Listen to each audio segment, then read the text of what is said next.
Good morning, dear children. So today I am here again with a new chapter, Mulla Nasruddin. आज हम लोग मुल्ला नसरुद्दीन के बारे में पढ़ेंगे. Mullah Nasruddin. Mullah Nasruddin, a wise man, was born in the 13th century in Hortu, modern-day Turkey. He was known for his kind deeds and funny stories, and is an important part of Middle Eastern folklore. Mulla Nasruddin जो थे वो एक बहुत ही बुद्धिमान और wise man थे. और मुल्ला नसरुद्दीन जो थे वो जिसको कि आज हम लोग टर्की के नाम से जानते हैं, उनका जन्म हॉर्तू विलेज में हुआ था जो टर्की में इस समय मौजूद है. Following play throws light on his wit, honesty, and presence of mind. जो ये प्ले है मुल्ला नसरुद्दीन के ऊपर आधारित है और इसमें उनकी बुद्धिमानी और उनकी प्रेजेंस ऑफ माइंड मतलब तुरंत किसी चीज़ का हल ढूंढने वाले व्यक्ति के रूप में उनको प्रस्तुत किया गया है. So let's start. King Zorak of Akshihir felt that the people of Hortu were smuggling. King Zorak जो था वो एक्शियर का राजा था और उसको ऐसा लगता था कि हॉर्तू विलेज के लोग जो हैं वो पुअर हैं और इसलिए वो स्मगलिंग का काम करते हैं, मतलब कि इल्लीगल तरीके से, गलत तरीके से सामान को दूसरे के शहर में जाके बेचते हैं और पैसे कमाते हैं. Selling goods in his kingdom, which was badly affecting trade. और इसकी वजह से उसके शहर का व्यापार जो है, जो ट्रेड है, उस पे बुरा असर पड़ रहा है. Hence, he asked his god Ekrem to tax all goods entering into Akshihir. इसलिए उसने अपने गार्ड एक्रम से बोला कि वो जाए और हॉर्तू के लोगों पर, उनके सामानों पर टैक्स लगाए जिससे कि वो अपने सामान को लाके एक्शेयर में ना बेच सकें. People of both towns were informed of the decision. दोनों ही टाउन के लोगों को इसके बारे में बताया गया. As news of the new tax spread in Hortu, people were troubled. जब लोगों ने सुना कि उनके ऊपर, उनके सामान पे टैक्स लगाया जाएगा तो उन्होंने जोरैक को बोला कि ही इज़ अ डेवल, वो बहुत दुष्ट है. How will we make ends meet if we have to pay tax for everything we sell in अक्षयर.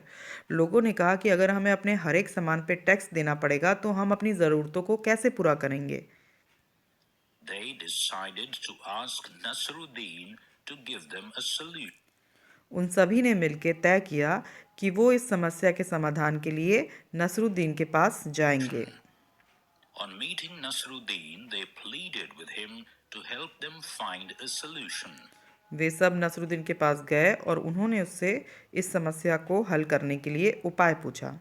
Nasruddin heard them. Nasruddin ने उनकी बात को सुना और उसने बोला कि मैं इस कानून के बारे में जानता हूँ. And soon had a plan. और मेरे पास इस समस्या का समाधान भी है. The next day, Nasruddin Hodja, as he was popularly known, reached the border with a donkey. अगले दिन नसरुद्दीन अपने डोंकी के साथ उस विलेज में के बॉर्डर पे गए. अक्षर के बॉर्डर पे अपने डोंकी के साथ नसरुद्दीन गए.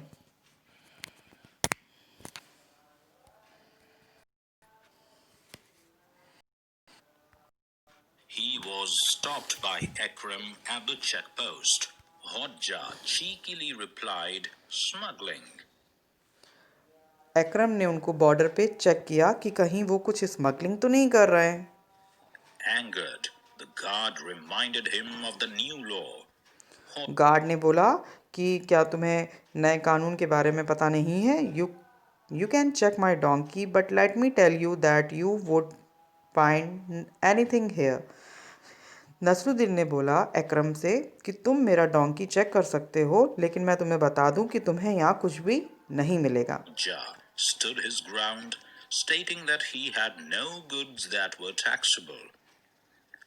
The guard carefully checked the donkey. Reluctantly, he allowed Hodja to enter Akshaya. Guard ने डोंकी को चेक किया अच्छे से, लेकिन उसे वहाँ कुछ भी नहीं मिला और नसरुद्दीन ने इस तरह से अक्षर का बॉर्डर क्रॉस कर लिया। The next day, Hodja once again reached the border with a donkey.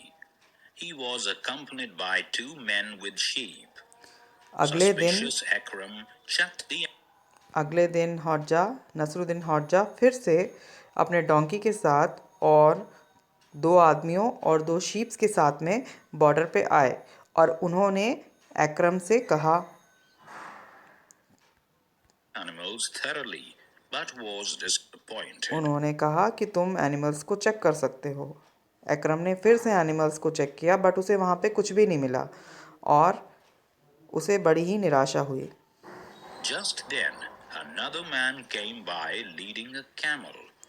अगले दिन हौजा कुछ और आदमियों, शीप और एक और आदमी जो कैमल पे था उसके साथ बॉर्डर क्रॉस किया।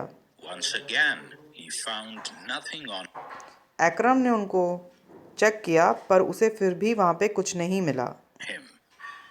For years, people daily crossed the border with donkeys, sheep, and camel. सालों तक लोग शीप, डोंकीज और कैमल के साथ में बॉर्डर क्रॉस करते रहे, लेकिन अकरम उनको नहीं पकड़ पाया। Years later, Akram was in the market buying household goods when he spotted Nasruddin. कई सालों बाद जब अकरम अपने घर का कुछ सामान खरीदने के लिए बाजार गया तो उसने वहाँ पे नसरुद्दीन को देखा and he asked him. He went up to him and asked him to share the secret of what he transported each day for years across the border. अकरम ने नसरुद्दीन से पूछा कि क्या आप मुझे बता सकते हैं कि सालों तक आप बॉर्डर के पार क्या ले जाते रहे जिससे कि आपका जो हॉर्तू विलेज है वो और अमीर होता गया। तो आप क्या चीज़ स्मगल करते थे, क्योंकि अब तो मैं रिटायर हो चुका हूँ अपनी जॉब से, तो क्या आप मुझे अब अपना सीक्रेट बता सकते हैं। Hodja shared the secret of their success. What lessons हौजा ने अपने सक्सेस का सीक्रेट उन अकरम के साथ में शेयर किया। उसने अकरम को बताया कि मैं सालों सालों तक शीप, डोंकी और कैमल्स को तुम्हारे शहर में सेल करता रहा, बेचता रहा और इसी से हमने बहुत पैसे कमाए और तुम हम पे टैक्स भी नहीं लगा पाए। does one learn from this play? आपको क्या लगता है कि इस प्ले से हमने क्या सीखा? Think beyond the obvious, do not be greedy, be witty and honest. हम लोग को लालच नहीं करना चाहिए और इसके साथ साथ हमें अपनी बुद्धिमानी और ईमानदारी से काम करना चाहिए और हम आगे भी बहुत कुछ सोच सकते हैं। तो ये 3 चीज़ें हमने इस चैप्टर से सीखी। I hope children you will understand. Thank you.